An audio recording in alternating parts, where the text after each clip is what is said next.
तो शुरुआत करते हैं आपके आंसर्स के साथ। सबसे पहला जो क्वेश्चन है वो है right A note on the judicial review. Answer almost आपने अच्छा लिखा है, ठीक है, इसमें कोई ऐसी मुझे लगा नहीं है कोई इशू है, ठीक है। बट लेकिन आपको ना इसमें थोड़ा सा एग्जाम्पल्स ऐड करने चाहिए थे रिसेंट वाले। जैसा कोई अगर केस हो गया लाइक इलेक्टोरल बॉन्ड स्कीम, उसमें भी एक तरह से जुडिशियल रिव्यू का आता है ना। और जुडिशियल रिव्यू में आप आर्टिकल्स को मेंशन कर सकते थे, आपने एक आर्टिकल मेंशन किया, आप आर्टिकल 32 को भी मेंशन कर सकते हैं, ठीक है। फिर साथ में एक पॉइंट और याद रखना है, अगर आप इसमें केशवानंद भारती केस को ऐड कर देते तो वो ज़्यादा अच्छा रहता। अच्छा। रेस्ट इसमें बाकी कोई बुरा नहीं है। हैंड राइटिंग आपकी अच्छी है मैम, आर्म को थोड़ा सा ध्यान से बनाना, ठीक है। आर आप थोड़ा गलत बना रहे हो, मतलब उसे पता नहीं चलता कि ये आर है या ई है। तो सर जैसे हम नोट लिख रहे हैं ना, नोट ऑन जो भी हमारा टॉपिक है, हाँ जी। तो उस पे एक मतलब ऐसा बता देंगे आपकी इंट्रोडक्शन में लिख सकते हैं हम, जो मतलब हम हर क्वेश्चन पे अप्लाई कर सकते हैं कि इंट्रोडक्शन में पहले इससे हम्म, ऐसे शुरू कर अब जैसे सकते हैं। सिंपल आ गया आपको कि right A note on judicial review, तो डायरेक्टली अगर कोई ऐसा क्वेश्चन आता है सिंपल सा कि राइट टू इक्वालिटी या फिर हम्म। कॉन्स्टिट्यूशनल मोरालिटी, ये सब हो गया, या कोई और टॉपिक हो गया like equal protection of law या डबल जियोपार्डी हो गया, तो डायरेक्टली अगर पॉलिटी का कोई भी क्वेश्चन आता है तो उसमें आप आर्टिकल से शुरू करो। जैसे जो आपका ये जैसे जुडिशियल रिव्यू है, तो जुडिशियल रिव्यू जो है वो कहीं ना कहीं आर्टिकल 13 को आप डायरेक्टली मेंशन कर दो। और लिखा भी आपने ये सही है, इसमें ऐसा कोई दिक्कत नहीं है कि आपने नहीं लिखा। आपने इसमें जुडिशियल सिस्टम का जो ये अमेरिकन कंसेप्ट है ये भी मेंशन किया कि अमेरिका से आ रखा है ये। और जब आप वो नोट्स देखोगे ना, तो उसमें पूरा मैंने इसको डिटेल में बना रखा है कि कहाँ से क्या लिया, कितने में कब उठाया, वो सब कुछ उसमें मेंशन्ड है। जब भी ऐसे क्वेश्चन आए तो उनको डायरेक्ट ही शुरू करो सीधा, कि जो पूछा है उसको लिख दो और कुछ इफेक्टिव डालने। और एक चीज और आप इसमें कर सकते हैं, जैसे आपने इसमें ये पॉइंट्स बनाया ना, आपने बड़े पैराग्राफ बना दिए दो, आप इसके 4 पॉइंट बनाओ छोटे छोटे, अच्छा। तो उससे अच्छे क्लियर नंबर मिल सकते हैं। पहले स्पेस, एक डेफिनेशन और फिर 4 पॉइंट। चाह छोटी सी डेफिनेशन और 4 पॉइंट, तो उससे क्या है कि एग्जामिनर के माइंड में जाएगा कि नहीं क्लियर है, बिल्कुल नंबर दे दो। और दूसरा क्या है ना कि जब आंसर चेक होते हैं तो वो शीट पे कुछ नहीं लिखते, वो सीधा मार्क्स ही लिखेंगे बस। अच्छा। Simultaneous okay. Selection, current factor miss कर दिया आपने इसमें से। जैसा कि आप इंट्रोडक्शन में मेंशन कर सकते थे, recently cabinet accepted the proposal of, जो कमेटी अपॉइंट हुई थी फॉर्मर प्रेसिडेंट ऑफ इंडिया के अंडर, रामनाथ कोविंद जी के अंडर जो कमेटी बनाई थी उसको एक्सेप्ट, उसकी रिकमेंडेशन को एक्सेप्ट किया। और 2029 तक जो है वो साइमल्टेनियस इलेक्शन हो सकते हैं। फिर उसके पर बाद, सर इसमें क्वेश्चन ये था ना कि डिफाइन साइमल्टेनियस इलेक्शंस, हाँ तो आप तो फिर रिसेंट से मेरे को शुरू कर लगा सकते। कि ये डेफिनेशन से शुरू करना चाहिए। एग्री विद यू, बट लेकिन क्या है कि सब डेफिनेशन से शुरू करेंगे इसको। आप इसको कुछ एक्स्ट्रा कैसे बना सकते हो, तो आप बता सर, पहले रिसेंटली आपने बता दिया कि ये इवेंट हुआ है, तो एग्जामिनर खुश हो जाएगा कि नहीं इनको पता है।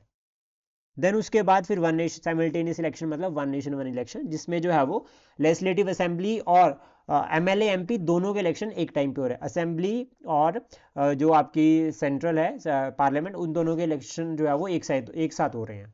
तो that is your simultaneous election.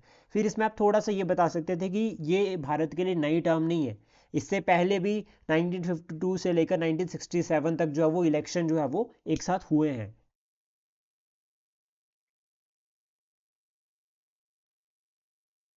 क्योंकि फिर ये जो हो गया ना, ये बिल्कुल बेसिक हो गया। ये एक बेसिक अप्रोच है जो आपने लिखा है, लेकिन हमें थोड़ा सा इसको एक्स्ट्रा ऑर्डिनरी बनाना पड़ेगा ताकि हमें नंबर मिले। एवरेज नंबर तो मिलेंगे, लेकिन एवरेज से ज़्यादा लेने के लिए हमें से कुछ पॉइंट्स को ऐड करना पड़ेगा, कुछ को निकालना पड़ेगा और कुछ को ऐड करना पड़ेगा। जैसे आपने ये डाला है कि it will mitigate the expenses of conducting election every year. ऐसा ये भी सही है कि हर साल जो खर्चा होता है वो बचेगा, लेकिन एक साथ करवाएंगे तो भी खर्चा होगा। तो आप इसको एलिमिनेट कर सकते हैं पॉइंट को, आप इसकी जगह कुछ और ऐड कर सकते हैं, ये कैबिनेट प्रपोजल ऐड कर सकते हैं, या फिर 1952 से लेकर 67 वाले प्रोविज़न को ऐड कर सकते हैं, ठीक है। और साइमल्टेनियस इलेक्शन जब भी ऐसा क्वेश्चन आता है तो हमेशा कोशिश कीजिए कि पॉजिटिव पॉइंट ही लिखे, नेगेटिव नहीं लिखना, क्योंकि 4 नंबर में लिखना है 60 वर्ड्स में, नेगेटिव क्यों ही लिखना, सीधा पॉजिटिव ही जाने दो, हाँ। ओके। ठीक है। देन उसके बाद ये क्वेश्चन है कि क्विट इंडिया मूवमेंट के ऊपर नोट लिखो 120 वर्ड्स। सबसे पहले तो देखो क्विट इंडिया मूवमेंट के बारे में पूछा था डायरेक्ट, तो right a note, quit India movement को ही डिफाइन कर दो सीधा। जैसे आपने ये गांधी जी लिखा ना, महात्मा गांधी बाद में, तो आप महात्मा गांधी हाँ जी को जी। पहले लिखो। Quit India movement also known as August Kranti, launch by the Mahatma Gandhi during world war 2। Simple. उसके बाद ऑब्जेक्टिव, फिर यहाँ लिखो ऑब्जेक्टिव, जैसा मैं उनको बता रहा था मैम को कल, कि ऑब्जेक्टिव यहाँ पे लिखो कि इसका ऑब्जेक्टिव क्या था। इसका ऑब्जेक्टिव था complete independence, either under under the vision of, under the slogan of do और डाई।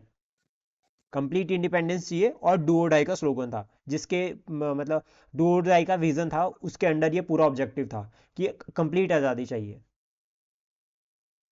देन उसके बाद ऑब्जेक्टिव इसका ये एक तरह से ऑब्जेक्टिव हो गया। फिर आप फीचर्स में मेंशन कर सकते हो कि फीचर्स क्या क्या थे उसके। तो आप फीचर्स में बताओ कि लीडर ऑफ द मूवमेंट है वो महात्मा गांधी, ठीक है।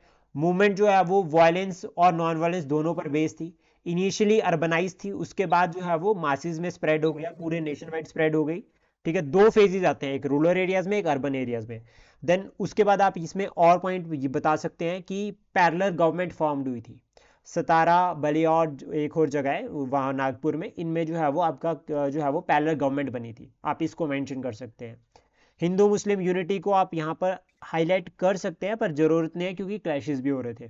तो आप यहाँ पर बता सकते हैं कि मासिस पार्टिसिपेशन। एक फीचर इसमें ये आ जाएगा कि जिस तरह से जैसे कि आपका नेशनल लीडर अरेस्ट हो गए थे, तो यहाँ पर जो लीडरशिप थी वो रीजनल हो गई थी। रीजनल में आप फिर बाबा, यहाँ के जो हिमाचल के जो लीडर्स हैं, जैसे कि राजकुमारी अमृत कौर या कोई और नाम हो गए, तो उनको मेंशन कर सकते हैं। उससे क्या है कि रीजनल लीडरशिप का भी पता चलता है, और अगर हिमाचल सेंट्रिक लिखोगे इसको बना के तो अच्छा रहेगा। हाँ जी। फिर एक सिरमौर में समझौता भी शायद इसी टाइम पे हुआ हाँ, था। तो आप उसका रेफरेंस डाल सकते हैं इसमें, ठीक है। ये सब पता कैसे आएगा मैम? ये सब आएगा प्रैक्टिस के साथ। जितना आप प्रैक्टिस करोगे क्वेश्चंस को उतना सीखोगे। जैसा आपने यहाँ पे कस्तूरबा गांधी, सरोजिनी नायडू का नाम डाला, आप इसमें अमृत कौर का नाम भी डाल सकते थे, ठीक है। फिर उसके बाद सिग्निफिकेंस, फिर ये हो गया, फिर सिग्निफिकेंस बताओ।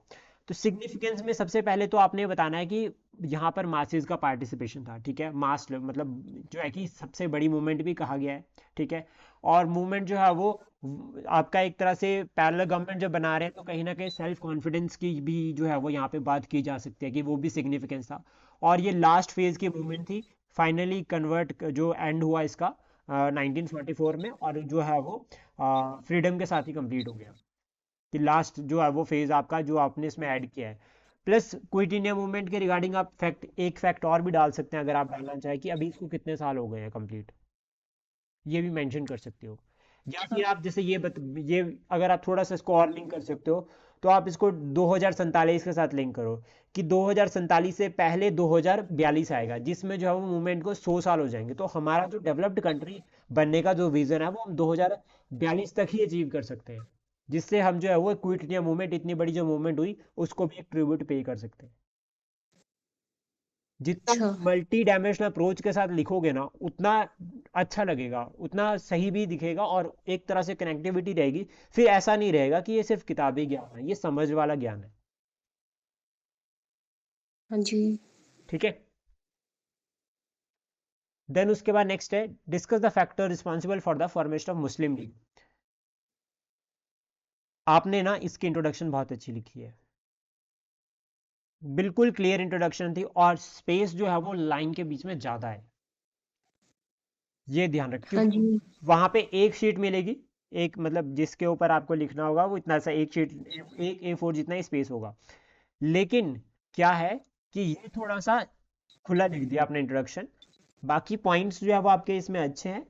फैक्टर्स को ना, जब यहाँ पर लिखा है कि कौन कौन से फैक्टर जो है वो रिस्पॉन्सिबल है मुस्लिम लीग के लिए, तो आप ऐसा लिख सकते हो फैक्टर्स, जैसे मेजर फैक्टर्स आपने लिखा ना, तो आप उसको नेक्स्ट लाइन में लिखो। अच्छा। फॉर इट्स फॉर्मेशन लिखने की नहीं जरूरत है, ठीक है। Major factor for formation simple लिख दो, या मेजर फैक्टर लिख दो बस, सिर्फ खाली। तो lack of Muslim representation in big organisation like INC, ठीक है, अच्छा है ये। आप इसमें मेंशन कर सकते हैं कि बदरुद्दीन तैयबजी ही जो है वो मुस्लिम प्रेसिडेंट बने थे टिल 1906, कुछ ऐसा मेंशन कर सकते हैं, अगर आपको कुछ एक्स्ट्राऑर्डिनरी पता है, अच्छा। ठीक है। उसके बाद माइनॉरिटी सेक्शन पर खेल रही थी, डिवाइड एंड रूल पॉलिसी को आप मेंशन कर सकते थे इसमें, ठीक है। और सेपरेट इलेक्टोरेट का एग्जांपल अच्छा ऐड किया आपने इसमें, ठीक है। और रेस्ट इसमें आप रिफॉर्म्स के लिए बता सकते थे कि मुस्लिम ने जो है वो ये ऑर्गेनाइजेशन बनाई ताकि रिफॉर्म्स हो और वो भी अपनी डिमांड्स जो है वो सरकार के सामने रख सके।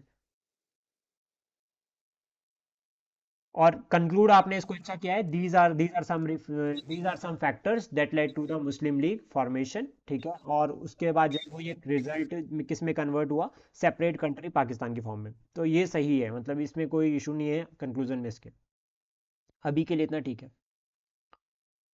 थोड़ा सा इसमें चैलेंज ये है कि मुझे लगा कि कंटेंट आपके पास कम था, लेकिन अब इतना ज़्यादा देखो क्वेश्चन ऐसे ही होते हैं, अब पेपर में भी ऐसा ही होगा कि 7 या 8 क्वेश्चन आते होंगे, बाकी सब खुद बनाकर लिखने होंगे। तो उस केस में हाँ जी। कंटेंट हमेशा कम लगता है, लेकिन वही है कि अगर आपकी मल्टी डायमेंशनल अप्रोच है तो आप कुछ ना कुछ तो लिख पाते ही हैं।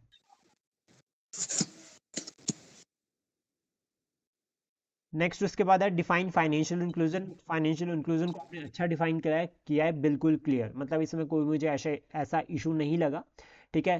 थोड़ा सा स्पेलिंग का देख लेना, हैंड राइटिंग में थोड़ा सा काम कर सकते हैं मैम, बस आपको थोड़ा सा सुधार करने की जरूरत है, एक तो आर, और आप थोड़ा जल्दी भी लिख देते हो।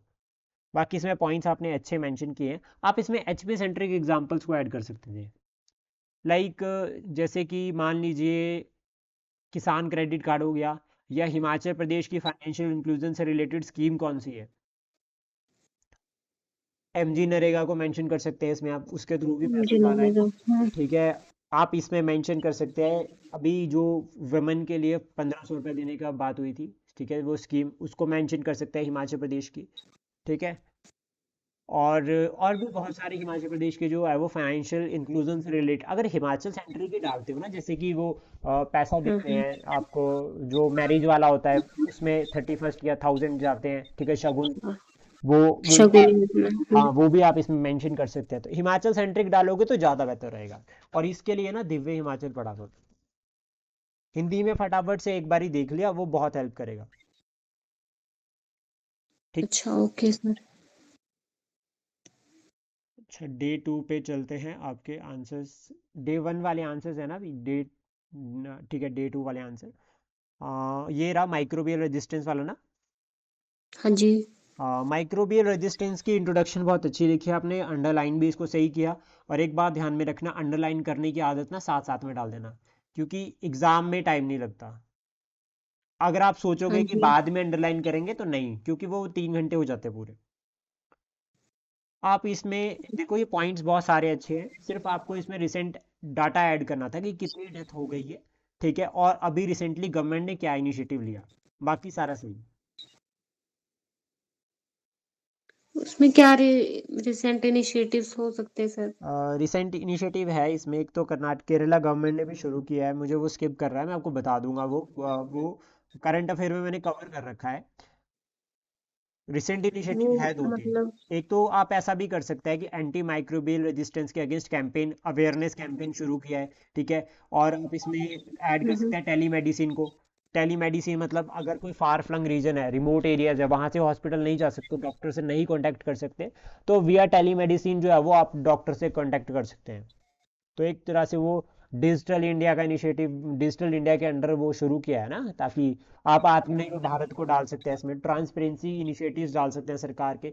सरकार ने जो है वो ड्रग्स को जो है वो रिस्ट्रिक्ट किया है, बैन किया है बहुत सारी ड्रग्स को, तो वो सब किस लिए किया गया है, एंटी माइक्रोबियल रेजिस्टेंस को रोकने के लिए। सिंपल सिंपल पॉइंट्स भी आप इसमें ऐड कर सकते हैं, कोई एक्स्ट्रा ऑर्डिनरी पॉइंट याद नहीं आता 3 घंटे में वो। हाँ जी। देन उसके बाद है discuss the role of district administration in disaster management. आपने पॉइंट्स सही लिखे हैं, मैं मानता हूँ पॉइंट्स ठीक है, लेकिन आप इसको ना 3 सेक्शन में लिख सकते थे। डिस्ट्रिक्ट एडमिनिस्ट्रेशन का रोल पहले क्या होगा, ड्यूरिंग क्या होगा, पोस्ट क्या होगा। अच्छा। और सिंपल, बिफोर में दो दो लाइनें, ड्यूरिंग में 2 लाइन, और पोस्ट में 2 लाइन, 6 लाइनें, आपका आंसर कंप्लीट और पूरे 4 नंबर मिल जाएंगे। जैसे पोस्ट बिफोर अगर हम बात करें तो सबसे पहले क्या करते हैं, ट्रेनिंग करते हैं, ठीक है, मॉक ड्रिल करते हैं, जैसे मॉक ड्रिल और ट्रेनिंग अभी होते हैं, ठीक है, अवेयरनेस कैंपेन स्प्रेड करते हैं, हम्म। टेक्नोलॉजी के ऊपर फोकस करते हैं। ड्यूरिंग में क्या होता है, सबसे पहले ड्यूरिंग में क्या करेंगे, रेड जोन डिक्लेयर करेंगे कि कौन से रीजन को जो है वो रेड जोन डिक्लेयर करना है नहीं करना है। देन उसके बाद रेस्क्यू ऑपरेशन चलाते हैं ड्यूरिंग में, ठीक है। और पोस्ट में क्या होता है, सबसे पहला तो डाटा कलेक्शन होती है, कितने मरे कितने जिंदे हैं। ठीक है। रिलीफ, हाँ सर। रिलीफ प्रोवाइड करते हैं। और रिलीफ में आप हम्म। बता सकते हैं फॉर एग्जांपल कि अगर किसी का घर चला गया तो उसको पैसा मिलता है, ये सब आप इसमें ऐड कर सकते हैं पोस्ट में। 3 पार्ट्स में इसको लिखोगे तो ज़्यादा बेहतर रहेगा। Government of India act 1935। Lord Irwin नहीं है, लॉर्ड विलिंगडन है। अच्छा। ऐसी गलती नहीं करनी कि नंबर काटे। तो मेरे को गवर्नमेंट, उससे 1932 में वो इरविन पैक्ट हुआ था, उससे मेरे को लगा इरविन के टाइम पे हुआ होगा। नहीं ऐसी गलती नहीं करनी, नेक्स्ट टाइम के लिए ध्यान रखना। और ये नेहरू रिपोर्ट वगैरह को मेंशन करने की जरूरत नहीं थी, क्योंकि गवर्नमेंट ऑफ इंडिया एक्ट 1935 जो रिजल्ट था वो था राउंड टेबल कॉन्फ्रेंस का, और साइमन जो कमीशन की रिपोर्ट आई थी वो, जो साइमन अच्छा। कमीशन की रिपोर्ट थी उसको डिस्कस करने के लिए राउंड आरटीसी हुई थी, राउंड टेबल कॉन्फ्रेंस हुई थी। हाँ जी, और हाँ जी। राउंड टेबल कॉन्फ्रेंस का जो फाइनल रिजल्ट था that is government of India 1935। हम्म। तो आप इसको सिंपली शुरुआत कर सकते हैं, government of India 1935 pass during या ड्यूरिंग द वॉइस रॉय या during governor general Lord Willingdon. और उसके बाद जो है वो आप सीधा लिख सकते हैं सम फीचर्स के बारे में कि क्या क्या फीचर्स थे। अब यहाँ पर आप जैसे लिखा है ना ये कि it abolish the hierarchy of provincial level and set up provincial autonomy. तो आप लिखो इसको, सबसे पहला पॉइंट तो लिखो ऑल इंडिया फेडरेशन। ठीक है, क्या क्या फेडरेशन में इंक्लूड हो रहा है, सेंटर, प्रिंसली स्टेट और ब्रिटिश स्टेट, ब्रिटिश प्रोविंसेस, ये 3 इंक्लूड हो रहे हैं। देन उसके बाद लिखो प्रोविंशियल ऑटोनॉमी। प्रोविंशियल ऑटोनॉमी कैसे दी, दयारकी को अबॉलिश किया प्रोविंसेस में और इंट्रोड्यूस किया सेंटर में, इस तरह से। ठीक है। फिर उसके बाद ये बाइकैमरलिज्म वाला बहुत अच्छा था जो आपने पॉइंट लिखा था, establishment of bicameralism at union level नहीं होगा, स्टेट लेवल। मतलब हाँ वो एक तरह से वैसे यूनियन वही लिंक करता है, लेकिन आपको लिखना है यहाँ पर कि बिहार उत्तर प्रदेश को जो है वो डबल हाउस दिए, अपर हाउस और लोअर हाउस अच्छा। दिए। हाँ, 6 आउट ऑफ 11। हाँ 6 out of 11। Then establishment of federal court and federal provinces, federal bank भी आप लिख सकते थे, आरबीआई। ठीक है। और कोशिश कीजिए, आपको एक दो प्रोविजन इसमें और आने थे कि एक्सपेंशन ऑफ सेपरेट इलेक्टोरेट। ठीक है, जो लिमिटेड फ्रेंचाइज थी उसका एक्सपेंशन किया, ये प्रोविजन भी ऐड करने थे। और जो आपने यहाँ पर ये ऐड किया है ना कि most important most of the feature of the constitution are taken from the government of India 1935, Pandit जो नेहरू जी थे, पंडित जवाहरलाल नेहरू, उन्होंने ये डिस्क्राइब किया था। The act was that we have provided with a car with all brakes and no engine, ये अच्छा था। आप इसको इंट्रोडक्शन में मेंशन कर सकते थे, या फिर कंक्लूड आप इसको डायरेक्ट कर सकते थे कि गवर्नमेंट ऑफ इंडिया एक्ट जो है वो उसके मोस्ट ऑफ द फीचर जो है वो स्टिल जो है वो हमारे संविधान का पार्ट। अच्छा, ओके सर। ठीक है। देन उसके बाद नेक्स्ट है discuss the impact of climate change on Himalayas. ये आंसर में कंटेंट तो अच्छा है। ठीक है, मतलब आपने कोशिश की है इसको पैराग्राफ फॉर्म में लिखने की, बट मोर देन पैराग्राफ आप इसके पॉइंट बनाओ। इम्पैक्ट पूछा है क्लाइमेट चेंज का हिमालयस के ऊपर, डायरेक्ट बताओ। सोशल इम्पैक्ट क्या बढ़ रहा है, पॉलिटिकल इम्पैक्ट क्या बढ़ रहा है, इकोनॉमिक इम्पैक्ट क्या बढ़ रहा है हिमालयस के ऊपर। क्यों, क्योंकि हिमालयस सिर्फ हिमालयस क्या इंक्लूड हो रहे हैं, सोशली आप बता सकते हैं, पॉलिटिकली आप बता, पॉलिटिकली में आप बहुत अच्छा एग्जांपल दे सकते हैं बॉर्डर डिस्प्यूट का, फॉर एग्जांपल चाइना और इंडिया। इंडिया के बीच में वो है ना पैंगोंग लेक है, हर साल उसका एरिया क्लाइमेट चेंज की वजह से तो बढ़ रहा है, और एरिया बढ़ रहा है तो डिस्ट्रीब्यूट भी बढ़ रहा है। अगर ओके। कहीं किसी किसी जगह पर बहुत ज़्यादा बर्फ़ पड़ी है, अब वहां से बर्फ़ पिघल गई है, तो अब उस जगह को, पहले उस जगह की वैल्यू नहीं थी तो कोई डिस्प्यूट नहीं था, अब उस जगह की बर्फ़ पिघल गई, वहां पर लैंड मिल गई, तो अब उस जगह की वैल्यू बन गई, तो अब उस जगह को लेकर डिस्प्यूट शुरू हो गया। इकोनॉमिकली आप बता सकते हो ड्रेन ऑफ रिसोर्सेज, कि हिमालय से जो है वो इकोनॉमिकली ड्रेन हो रही है। फॉर एग्जांपल अगर स्नो जिस स्पीड से मेल्ट हो रही है तो आने वाले 100 साल में हो सकता है कि थर्ड पोल जो है वो बहुत लिमिटेड स्पेस में हो जाए, तो इससे जो पेरिनियल रिवर है उसके ऊपर असर पड़ सकता है, तो इससे हाइड्रो पावर जनरेशन पर आज से 100 साल बाद असर पड़ सकता है। और इससे क्या होगा कि जो हमारा रीन्यूएबल एनर्जी का विजन है उसको भी इफेक्ट पड़ेगा। सोशल में आप डाल सकते हैं कि जिस तरह से क्लाइमेट चेंज हो रहा है, ग्लेशियर्स मेल्ट हो रहे हैं, फ्लड्स वगैरह आ रहे हैं, तो उससे सिर्फ हिमालयन रीजन ही नहीं प्लेन्स पर भी इफेक्ट पड़ रहा है।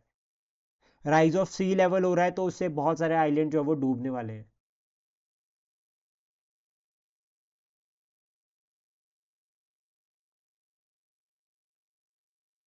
क्लियर हुआ।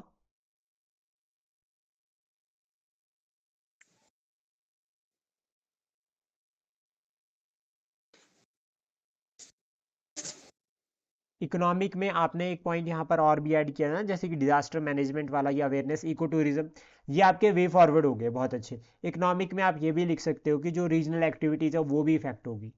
फॉर एग्जांपल लाइक हम ट्रेड करते हैं, तो ट्रेड का भी आप इसमें डाल सकते हैं एग्जांपल। इसका रिसेंट एग्जांपल तीस्ता रिवर का है कि तीस्ता रिवर की वजह से ही जो है वो वेस्ट बंगाल में काफ़ी ट्रेड इफेक्ट हुआ, क्योंकि वो फ्लड से आगे, फ्लड्स की अच्छा, वजह से जो है वो रिस्ट्रिक्ट करना पड़ा। वो भी तो हिमालय का पार्ट है ना। तीस्ता हिमालय से निकलती है ब्रह्मपुत्र की। तीस्ता रिवर हिमालय से ही निकलती है ना। हाँ जी। हाँ, तो वो पॉइंट्स भी आप इसमें ऐड, जब तक आप अपने आंसर को मल्टी डायमेंशनली ले जाएंगे ना तब तक प्रॉब्लम होगी।